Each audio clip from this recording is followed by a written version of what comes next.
Andromaque.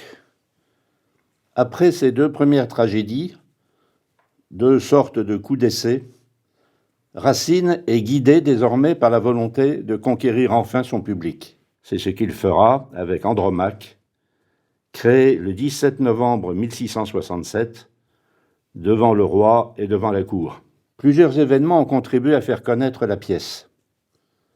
En premier lieu, un fait divers. Montfleury, l'un des plus fameux comédiens de l'Hôtel de Bourgogne, qui jouait le rôle d'Oreste, meurt sur scène mi-décembre 1667, épuisé par l'intensité qu'il avait mise à interpréter son personnage. En second lieu, la publication même de cette pièce, début 1668, avec une dédicace à Henriette d'Angleterre, belle-sœur du roi, témoigne qu'elle avait apprécié la pièce. Or, Henriette d'Angleterre passait pour l'arbitre de la cour en matière d'art et de culture. Enfin, Andromaque va susciter plusieurs polémiques.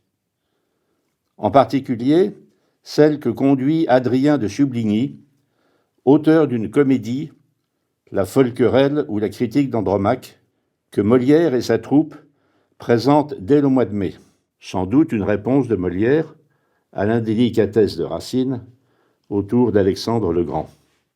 Et s'y ajoute encore l'idylle entre Racine et l'actrice Marquise du Parc, interprète de la troupe de Molière, à laquelle Racine va confier le rôle clé d'Andromaque. Andromaque est une pièce tirée de plusieurs auteurs antiques. L'Iliade d'Homère, l'Énéide de Virgile, les Troyennes de Sénèque, mais également de textes plus modernes comme la Franciade de Ronsard ou la Troade de Garnier. Racine réussit ici à allier l'amour à l'un des sujets de l'Antiquité parmi les plus admirés à l'époque. L'action d'Andromaque se déroule en Épire, un an après la chute de Troie, qui a consacré la victoire militaire des Grecs. Andromaque, elle est la veuve d'Hector, tué lors du conflit par Achille, mais les relations sentimentales entre les divers personnages peuvent, à la fin, se résumer par quelques mots. Oreste aime Hermione, qui aime Pyrrhus, qui aime Andromaque, qui aime Hector, qui est mort.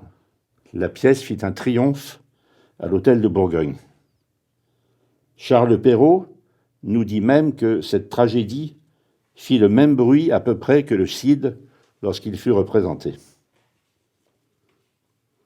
À 27 ans, et dès sa troisième tragédie, Racine est jugé digne d'être comparé au Grand Corneille, qui domine la scène parisienne depuis une trentaine d'années.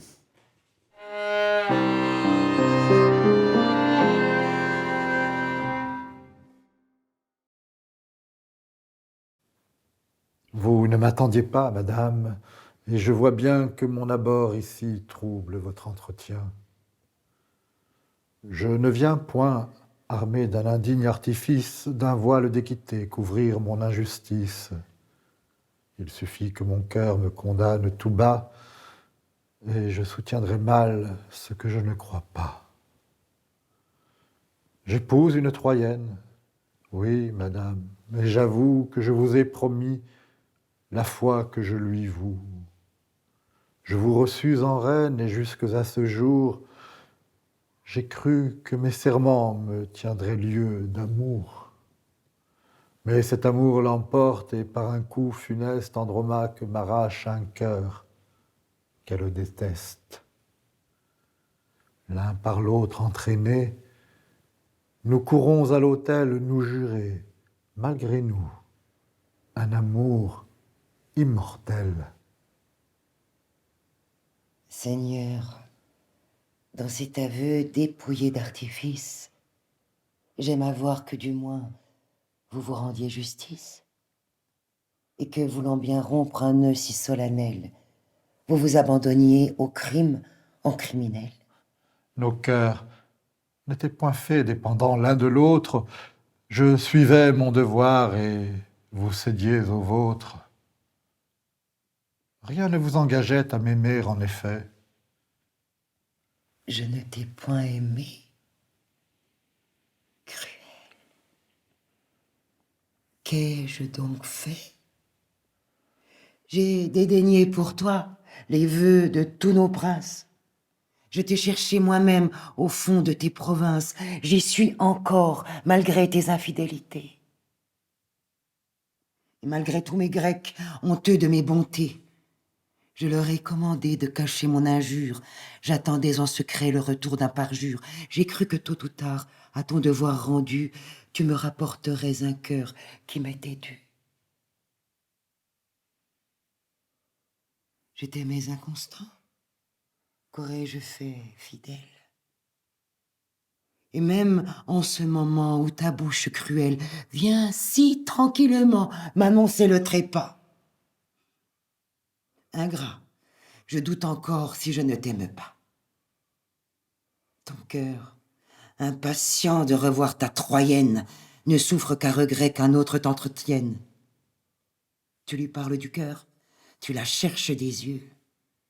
Je ne te retiens plus, sauve-toi de ces lieux. Va lui jurer la foi que tu m'avais jurée. Va profaner des dieux la majesté sacrée. Ces dieux, ces justes dieux, n'auront pas oublié que les mêmes serments, avec moi, t'ont lié. Porte au pied des autels ce cœur qui m'abandonne.